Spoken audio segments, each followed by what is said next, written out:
The lead American agent, a man who had protected 3 presidents and knew every detail of the White House's lockdown procedures, from the underground PEOC bunker to the armor on the Beast, was explaining their state-of-the-art evacuation plans. "In a worst-case scenario," he said confidently, "we can have the president airborne in Marine One from the South Lawn in under 2 minutes." He then turned to his Swiss Guard counterpart and asked, "What's your protocol? If St. Peter's Square is compromised, how do you get the Holy Father out?" The Swiss Guard commander, a man whose uniform hadn't changed in 500 years, simply pointed towards a section of the ancient wall bordering the Vatican. "We don't go up," he said quietly. "We go sideways." He then described a secret, elevated, fortified stone corridor, nearly a kilometer long, built into the top of the Leonine Wall itself. Before we dive in, we would appreciate your support. Liking this video and subscribing to our channel would be the best form of gratitude. Thank you. A hidden passage that leads directly from the heart of the Apostolic Palace to an impregnable fortress on the banks of the Tiber River. The Secret Service agent was reportedly stunned into silence. In a world of panic rooms, armored vehicles, and helicopter evacuations, he was being shown an escape route conceived in the Middle Ages that was more direct, more secure, and more brutally effective than almost anything in the modern security playbook. He was looking at the Passetto di Borgo, the Pope's secret tunnel, a piece of medieval engineering so brilliant it left the world's most advanced protection agency in absolute shock. But to truly understand why this ancient brick and stone corridor could dumbfound the men and women who guard the most powerful person on Earth, we first need to look at what they consider to be the gold standard of security.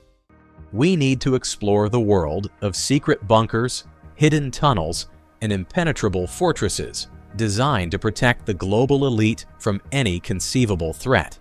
So, let's journey through the 9 other most incredible safe havens and escape routes ever devised. From nuclear-proof mountain bases to the secret passages of kings.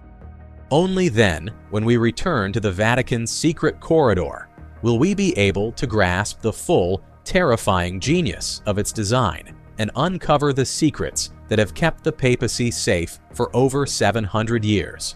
Perched high in the Bavarian Alps, Neuschwanstein Castle looks like something ripped directly from a fairy tale. It was the obsession of mad King Ludwig II, a monarch who cared more for fantasy and theatrical design than for ruling a kingdom. While millions of tourists flock to see its romantic towers and opulent throne room, they walk right past the secrets built into its very walls. King Ludwig was a deeply paranoid and reclusive man, and he designed Neuschwanstein not just as a palace, but as a personal fortress with a network of hidden passages and advanced technology that was centuries ahead of its time. Beneath the lavish decorations and gilded halls lies a secret world. Hidden doorways, disguised as stone walls or wooden panels, lead to a labyrinth of narrow service corridors and spiral staircases. These allowed the king to move throughout his castle completely unseen, to appear and disappear as if by magic. He could spy on his courtiers in the Grand Singer's Hall from concealed galleries above and retreat to his private chambers without ever entering a public corridor. But the castle's secrets went beyond mere passages. For the 19th century, it was a technological marvel. It had a battery-powered bell system to summon servants, telephones on every floor, and even running water, including hot water in the king's own bathroom, which was an almost unheard-of luxury. The kitchens were equipped with self-spitting rotisseries. Ludwig designed his own private grotto, an artificial cave complete with a waterfall and colored lights, a personal theater where he could be the sole audience for Wagnerian operas. Neuschwanstein represents a unique kind of security, the security of total privacy and control, a fairy tale facade hiding a network of passages and technology designed by a paranoid king to create his own perfect, isolated, and impenetrable world. Deep beneath the rolling hills of West Virginia, Hidden under the manicured lawns of one of America's most luxurious resorts lies a secret that was kept for over 30 years. The Greenbrier is a high-end hotel that has hosted presidents, royalty, and celebrities for centuries.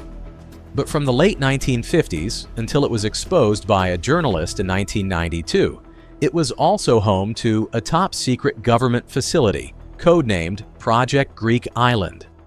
This was the ultimate doomsday bunker, a massive underground complex designed to house the entire United States Congress in the event of a nuclear war with the Soviet Union. The scale of the facility is mind-boggling. Hidden behind a 25-ton blast door, it was a self-contained city. It had dormitories for over 1,100 people, a power plant, a water purification system, and a 6-month supply of food. It had its own hospital, a laboratory, a pharmacy, and a television studio for broadcasting to any survivors. Most remarkably, it had a complete full-scale replica of the House of Representatives chamber and the Senate chamber, so that the surviving members of Congress could continue to govern the country from their nuclear-proof sanctuary. For 3 decades, the bunker was kept in a constant state of readiness. A small group of undercover government employees worked as hotel staff, their real job being to maintain the facility. Every piece of equipment was regularly tested, and the food supplies were constantly refreshed. The hotel's guests, sipping mint juleps on the veranda above, had no idea that just a few feet beneath them lay the secret nerve center for America's post-apocalyptic government. The Greenbrier Bunker is a chilling monument to the paranoia of the Cold War, a perfect example of hiding in plain sight, and a testament to the incredible lengths a government will go to ensure its own survival. On a remote Arctic island halfway between mainland Norway and the North Pole, a bizarre futuristic structure juts out of a frozen mountain. This is the Svalbard Global Seed Vault, but it's more commonly known as the Doomsday Vault. It is not designed to protect people or governments. It's designed to protect the future of humanity itself. Inside this incredibly secure facility lies the largest and most diverse collection of agricultural seeds on the planet, a complete backup of the world's food supply. The idea is brutally simple. If a global catastrophe, whether it's a nuclear war, an asteroid impact, or catastrophic climate change, wipes out agriculture in some part of the world, the seeds stored here will provide the means to restart it. The vault's security is multi-layered and ingenious. Its remote location in the Arctic is the first line of defense. It's built 120 meters deep inside a sandstone mountain, high enough to survive even if the polar ice caps melt completely. The permafrost that surrounds the vault provides natural refrigeration, keeping the seeds frozen even if the power fails. The facility is protected by multiple reinforced doors, airlocks, and motion sensors. It's designed to withstand a direct nuclear strike. Inside, over 1 million seed samples from nearly every country in the world are stored in special 3-ply foil packages, kept at a constant temperature of -18 degrees Celsius. This is not a bunker for the rich and powerful. It is a Noah's Ark for plants, a final insurance policy for the human race. It's a unique kind of fortress, built not against armies or assassins, but against the threat of extinction itself, a silent guardian of our ability to feed ourselves, waiting patiently in the frozen Arctic darkness. In the 13th century, the city of Acre on the coast of modern-day Israel was the last Crusader stronghold in the Holy Land. It was the capital of their kingdom and the headquarters of the most powerful and secretive military order of the age, the Knights Templar. The Templars were warrior monks, but they were also the world's first multinational bankers, and their fortress in Acre was the heart of their vast financial empire. It was from here that they controlled immense wealth, and they built an escape route to protect it that remained hidden for centuries. In 1291, the city was under siege and about to fall. The Templars knew their time was over. They needed to get their treasure and their surviving knights out of the city. In 1994, a plumber was working in a house in the old city of Acre when he accidentally broke through a wall and discovered their secret. It was a perfectly preserved 350-meter-long tunnel carved out of the bedrock that led directly from the heart of the Templar fortress to the city's port. The tunnel is a masterpiece of medieval engineering. It's wide enough for knights to move in formation and high enough to transport heavy chests of gold and silver. It runs deep beneath the streets of the city, completely invisible from the surface, ending at a fortified tower in the harbor where ships would have been waiting to spirit the last Templars and their legendary treasure away to Cyprus. For over 700 years, the tunnel lay hidden and forgotten, a silent testament to the foresight and engineering prowess of this mysterious order. It is one of the most dramatic escape routes ever discovered. A secret passage designed not just to save lives, but to evacuate the entire wealth of an empire from a fallen city. A final secret act of defiance in the face of total defeat. Not all safe havens are grand fortresses or high-tech bunkers. Some of the most effective are the most primitive. In 2003, after the fall of Baghdad, Saddam Hussein, the dictator of Iraq, became the most wanted man on the planet. For 9 months, he evaded capture by the most powerful military and intelligence apparatus in the world. He didn't do it with a network of palaces or secret bunkers. He did it by going back to basics, by disappearing into a series of crude, camouflaged holes in the ground. When he was finally captured, he was found not in a command center, but in what the U.S. military famously called a spider hole near his hometown of Tikrit.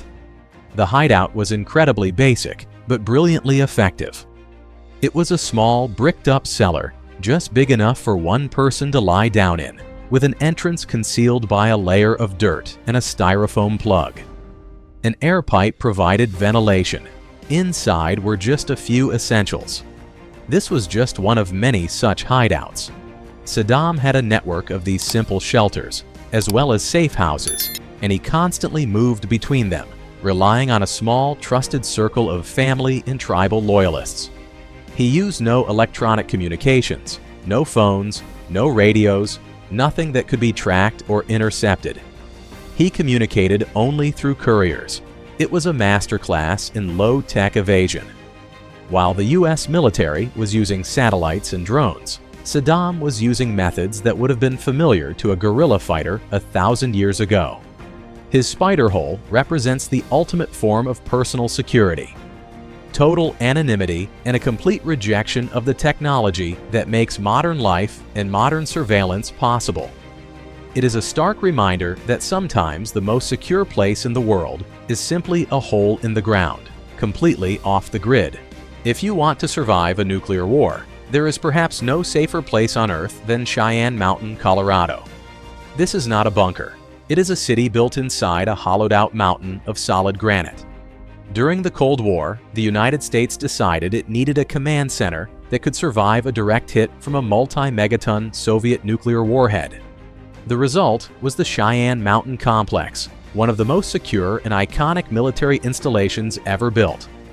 For decades, it was the nerve center of NORAD, the North American Aerospace Defense Command, the organization responsible for detecting a nuclear attack and protecting the continent's airspace. The complex is an engineering marvel. The entrance is a tunnel that leads nearly a mile into the mountain's core. At the end of the tunnel are two massive 25-ton blast doors. Inside, the complex consists of 15 steel buildings, built on a system of giant springs, like shock absorbers for a skyscraper. This is designed to allow the entire complex to move and absorb the impact of a nuclear blast that would vaporize anything on the surface. The facility is completely self-sufficient. It has its own power plant, its own water supply sourced from a spring deep within the mountain, and its own air filtration system capable of filtering out nuclear, chemical, and biological agents. At its peak, it housed over 1,000 personnel. Cheyenne Mountain is more than just a military base. It is a symbol of ultimate security, a place where humanity's most advanced technology is shielded by its most ancient and durable defense, a mountain of solid rock. It is a fortress designed to withstand the end of the world, a place from which a war could be fought even after the nations fighting it have been turned to ash. Beneath the manicured lawns and historic rooms of the White House lies another, far more secret world. This is the Presidential Emergency Operations Center, or PEOC. It is a highly secure bunker located 6 stories beneath the East Wing, designed to protect the President, Vice President, and other senior officials during a major crisis. The PEOC entered the public consciousness on September 11, 2001, when Vice President Dick Cheney and other senior staff were evacuated there after the attacks on the World Trade Center and the Pentagon. It is the immediate, on-site sanctuary for the nation's leadership. While many of the details are classified, the PEOC is known to be a hardened facility capable of withstanding the kind of threats that could target the White House directly. It's a command and control center equipped with secure communications technology that allows the president to run the country and command the military from underground. But the PEOC is just one part of a much larger network of secret facilities. From there, the president can be moved to even more secure, remote locations. The White House itself has a complex network of tunnels. One is rumored to lead to the nearby Treasury Building, which has even deeper, older vaults. Another connects to the Washington Metro system for a potential rail evacuation. This multi-layered system of bunkers and tunnels is the modern equivalent of a medieval castle's keep and its secret sally ports. The White House is not just a home and an office, it is a fortress with layers of security that extend deep underground, ensuring that no matter what happens to the iconic building on the surface, the chain of command and the continuity of government will survive deep below. In the age of information, the most valuable commodity is no longer gold or oil, it is data. And protecting that data has created a new generation of high-tech fortresses. Perhaps the most famous and visually stunning of these is the Pioneer Data Center in Stockholm, Sweden. This is not your average server farm. It is located 30 meters underground in a former nuclear bunker from the Cold War, blasted out of solid granite rock beneath the White Mountains of Stockholm. For a time, it was the home of WikiLeaks, housing the servers that contain some of the world's most sensitive and controversial information. The facility looks like something out of a James Bond villain's lair. The entrance is a single tunnel, protected by a 40-centimeter thick steel door. Inside, the raw granite walls of the cavern have been left exposed, with server racks seemingly floating in glass-enclosed corridors. It features waterfalls, jungle plants, a conference room with a huge saltwater fish tank, and even German submarine engines as backup generators. But the whimsical design hides a serious security infrastructure. The facility is completely isolated from the outside world, capable of withstanding a hydrogen bomb blast. It has a redundant power supply and is connected to the internet via multiple fiber optic lines. Pioneer represents the new frontier of security. In a world where wars are fought with information and the greatest threat can be a cyber attack, the ultimate safe haven is no longer a castle or a military bunker, but an underground nuclear-proof data fortress designed to protect our digital secrets from any threat, physical or virtual. And so we return to that ancient wall in Rome and the secret that shocked the US Secret Service. The Passetto di Borgo is not a tunnel in the traditional sense. It is far more ingenious. It is a fortified, elevated covered corridor, 800 meters long, built directly on top of the Leonine Wall that connects the Vatican to the Castel Sant'Angelo, the massive circular fortress on the riverbank. What makes it so brilliant, and what left the modern security experts so impressed, is its perfect blend of simplicity, efficiency, and brutalist security. Let's break down its genius. First, its elevation. Being high above the city streets makes it almost impossible to assault. An attacker would need to scale a sheer 40-foot wall just to reach it, all while being completely exposed to defenders. Second, its directness. There are no complicated turns, no underground mazes. It is a straight, high-speed highway from point A, the heart of the papal apartments, to point B, the ultimate sanctuary of the Castel Sant'Angelo. The fortress itself was originally the tomb of the Roman Emperor Hadrian, a colossal cylinder of stone and concrete that was later converted into an impregnable papal fortress. It has its own water supply, food stores, and dungeons. It was designed to withstand a siege for months. The Pasetto proved its worth in the most dramatic way possible in 1527 during the sack of Rome. When the mutinous troops of Holy Roman Emperor Charles V breached the city's walls and began a rampage of destruction, the Pope, Clement VII, was at prayer in the Vatican. As the enemy soldiers stormed St. Peter's Basilica, the Swiss Guard made their legendary last stand, with 147 of them being killed to buy the Pope time. That time was all he needed. The Pope and a handful of cardinals fled through the Pasetto, running along the top of the wall as the battle raged below them, and safely reached the sanctuary of the Castel Sant'Angelo. The corridor saved the papacy. What the Secret Service agent allegedly realized in that meeting was this: in the 21st century, all modern security systems have a vulnerability. A helicopter can be shot down, a car can be ambushed, a bunker's communications can be jammed or hacked. But the Pasetto is immune to modern threats. It cannot be hacked. It cannot be jammed. It is not reliant on electricity or satellite signals. It is a purely physical solution to a physical threat. It is a fortified escape route that has been tested in the fires of history and proven to be brutally effective. It is a stark 800-meter-long reminder that sometimes the oldest, simplest solutions are the most intelligent. A piece of medieval security architecture so perfect in its design that it continues to command the respect and the shock of the world's most elite protectors. A huge thank you to everyone who watched this video to the end. Your support, a like and a subscription, is very important to us, and don't forget to hit the bell icon so you can always stay up to date and never miss our new videos.